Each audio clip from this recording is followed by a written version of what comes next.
Hello friends, welcome to my channel. ഇന്ന് ഞാൻ വന്നിരിക്കുന്നത് കപ്പ വെച്ചിട്ടുണ്ടാക്കാൻ പറ്റിയ നല്ലൊരു റെസിപ്പിയുടെ വീഡിയോയുമായിട്ടാണ്. ഇത് കാണുമ്പോൾ നിങ്ങൾക്ക് കപ്പ ബിരിയാണി പോലെ തോന്നും, പക്ഷേ അതല്ല സംഭവം കേട്ടോ. ഇറച്ചി മീനും ഒന്നും ഇല്ലാത്ത സമയത്ത് നമുക്ക് പെട്ടെന്ന് തയ്യാറാക്കി എടുക്കാൻ പറ്റുന്ന നല്ലൊരു കപ്പ മസാലയുടെ റെസിപ്പിയുമായിട്ടാണ് ഇന്ന് ഞാൻ വന്നിരിക്കുന്നത്. എന്നാൽ നമുക്ക് പെട്ടെന്ന് തന്നെ ഇത് തയ്യാറാക്കാം. ഞാനിവിടെ ഒരു വലിയ കപ്പ ഒന്ന് കൊത്തി അരിഞ്ഞ് വേവിച്ച് വെച്ചിരിക്കുകയാണ്. ഒരല്പം മഞ്ഞൾപ്പൊടിയും ഉപ്പുകൂടി ചേർത്ത് നന്നായിട്ട് വേവിച്ചാണ് ഇത് എടുത്തിരിക്കുന്നത്. ഇനി നമുക്കിത് നല്ലതുപോലെ ഒന്ന് ഉടച്ചെടുക്കണം. നമ്മൾ കപ്പ കുഴച്ചെടുക്കത്തില്ലേ എന്ന് പറഞ്ഞതുപോലെ നല്ലതുപോലെ ഒന്ന് കുഴച്ചെടുക്കാം. ഇതുപോലെ ഒന്ന് കുഴച്ചെടുത്ത് മാറ്റി വെക്കാം. ഇനിയാണ് നമുക്കിത് തയ്യാറാക്കേണ്ടത് എങ്ങനെയാണെന്ന് നോക്കേണ്ടത്. ആദ്യം തന്നെ ഒരു പാൻ അടുപ്പിലേക്ക് വെച്ച് കൊടുത്തിട്ടുണ്ട്. ഇതിലേക്ക് വെളിച്ചെണ്ണയാണ് ഒഴിച്ചു കൊടുത്തിരിക്കുന്നത്. 1 ടേബിൾ സ്പൂൺ അളവിൽ വെളിച്ചെണ്ണയും 1/2 ടീസ്പൂൺ അളവിൽ കടുകും കൂടി ചേർത്ത് കൊടുത്തിട്ടുണ്ട്. ഇതിൻ്റെ കൂടെ തന്നെ 1/2 ടീസ്പൂൺ അളവിൽ ഉഴുന്നുപരിപ്പ് ചേർത്ത് കൊടുക്കുകയാണ്. പിന്നെ വറ്റൽമുളകും കൂടി ചേർത്ത് കൊടുക്കുന്നുണ്ട്. 2 വറ്റൽമുളകൊന്ന് കീറിയിട്ട് കൊടുക്കുന്നുണ്ട്.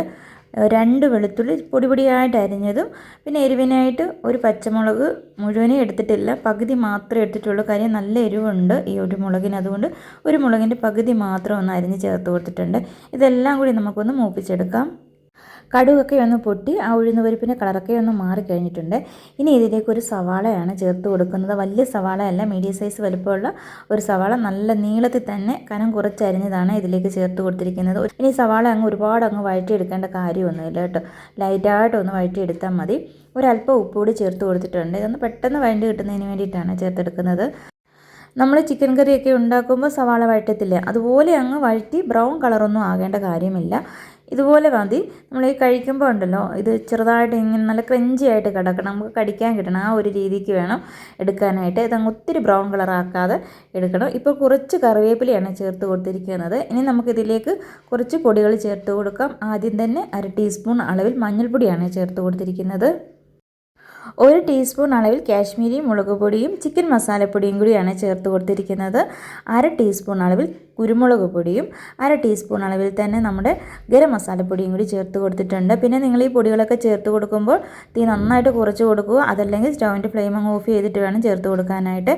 ഇനി ഈ പൊടികളുടെയൊക്കെ ആ ഒരു പച്ചമണം മാറി കിട്ടണം. അതിനുവേണ്ടി നമുക്ക് നല്ലതുപോലെ ഒന്ന് ഇളക്കിയെടുക്കാം. ഇപ്പോൾ ഈ പൊടികളുടെയൊക്കെ ഒരു പച്ചമണമൊക്കെ നന്നായിട്ട് മാറിയിട്ടുണ്ട്. ഇനി ഇതിലേക്ക് ഒരു വലിയ തക്കാളിക്കയാണ് അരിഞ്ഞ് ചേർത്ത് കൊടുക്കാനായിട്ട് പോകുന്നത്. നന്നായിട്ട് പഴുത്ത തക്കാളിക്ക തന്നെ ചേർത്ത് കൊടുക്കണം. ഈ തക്കാളിയുടെ ഒരു ചെറിയ പുളിപ്പൊക്കെ കിട്ടും, അതിന് വേണ്ടിയിട്ടാണ്. ഇതല്ല, തക്കാളിക്ക നിങ്ങളുടെ കയ്യിലില്ലെങ്കിൽ ഇതിന് പകരമായിട്ട് ചെറുനാരങ്ങ നീരുണ്ടല്ലോ, അത് ചേർത്ത് കൊടുത്താലും മതിയേ. ഈ തക്കാളിയൊക്കെ നല്ലതുപോലെ ഒന്ന് വെന്തുടഞ്ഞ് വരണം. വേണമെങ്കിൽ ഈ ഒരു സമയത്ത് അടച്ച് വെച്ച് വേവിക്കാവുന്നതേ ഉള്ളൂ. ഞാനിപ്പോൾ അടച്ചൊന്നും വെക്കുന്നില്ല, അല്ലാതെ തന്നെ നല്ലതുപോലെ ഒന്ന് ഇളക്കി ഇതുപോലെ ഒന്ന് ഉടച്ചെടുത്തിട്ടുണ്ട്. ഇത്രയും മതി. ഇനി ഞാനിതിലേക്ക് കുറച്ച് വെള്ളമാണ് ഒഴിച്ചു കൊടുക്കാനായിട്ട് പോകുന്നത്. നന്നായിട്ട് തിളപ്പിച്ച വെള്ളം തന്നെ ഒഴിച്ചു കൊടുക്കണം. കാര്യം നമ്മൾ ഈ മസാലയൊക്കെ നല്ലതുപോലെ ചൂടാക്കി എടുത്തിരിക്കുകയാണ്. അതുകൊണ്ട് ഇതിലേക്ക് പച്ചവെള്ളം ഒഴിച്ചു കൊടുക്കല്ലേ. ഏതൊരു കറി തയ്യാറാക്കുമ്പോഴും മസാലയൊക്കെ നല്ലതുപോലെ ചൂടാക്കിയതിലേക്ക് പച്ചവെള്ളം ഒഴിച്ചു കൊടുക്കാതെ ചൂടുവെള്ളം തന്നെ ഒഴിച്ചു കൊടുക്കാനായിട്ട് നോക്കണം. അപ്പോൾ വെള്ളമൊക്കെ ഒഴിച്ചിട്ട് നന്നായിട്ടൊന്ന് തിളച്ച് വന്നിട്ടുണ്ട്. ഈ ഒരു സമയത്ത് ഉപ്പൊക്കെ വേണമെങ്കിൽ ഒന്ന് ചേർത്ത് കൊടുക്കാം കേട്ടോ. നമ്മൾ സവാള വഴറ്റിയപ്പോൾ അല്പം ഉപ്പ് ചേർത്താണ്. അതിനുശേഷം നന്നായിട്ട് തിളച്ച് വന്നു കഴിഞ്ഞപ്പോഴാണ് കപ്പ ഇതിലേക്ക് ചേർത്ത് കൊടുത്തിരിക്കുന്നത്. നമ്മൾ കപ്പ വേവിച്ചപ്പോൾ ഉപ്പ് ചേർത്തിട്ടുണ്ടായിരുന്നു. പിന്നെ സവാള വഴറ്റിയപ്പോഴും അല്പം ഉപ്പൊക്കെ ചേർത്തായിരുന്നു കേട്ടോ. അതുകൊണ്ട് ഉപ്പിനി ഞാൻ ചേർത്ത് കൊടുക്കുന്നില്ല, നോക്കിയിട്ട് വേണമെങ്കിൽ ചേർത്ത് കൊടുക്കാം കേട്ടോ. നിങ്ങൾ കപ്പ വേവിക്കുമ്പോൾ ഉപ്പ് ചേർത്തില്ലെങ്കിൽ ഈ തക്കാളിയൊക്കെ ചേർത്ത് നല്ലപോലെ വഴറ്റുന്ന സമയത്ത് ഒരല്പം ഉപ്പ് ചേർത്ത് കൊടുത്താലും മതി കേട്ടോ. ഇനിയിപ്പോൾ നന്നായിട്ടൊന്ന് ഇളക്കിയെടുത്താൽ മതി. വളരെ എളുപ്പമാണ്, നല്ല ടേസ്റ്റും കേട്ടോ ഈ ഒരു കപ്പ മസാലയ്ക്ക്. നന്നായിട്ടൊന്ന് ഇളക്കിയെടുത്തിട്ടുണ്ട്. ഇത് ഈ ഒരു പരുവത്തിന് തന്നെ ഇളക്കിയെടുക്കണേ. ഒരുപാട് ഡ്രൈ ആക്കല്ലേ, ഒരല്പം ലൂസായിട്ട് ഇങ്ങനെ വേണം ഇരിക്കാനായിട്ട്. കാര്യം ഇത് കുറച്ച് കഴിയുമ്പോൾ ഇതങ്ങ് നല്ല ഡ്രൈ ആയിട്ട് കുഴഞ്ഞിരിക്കും.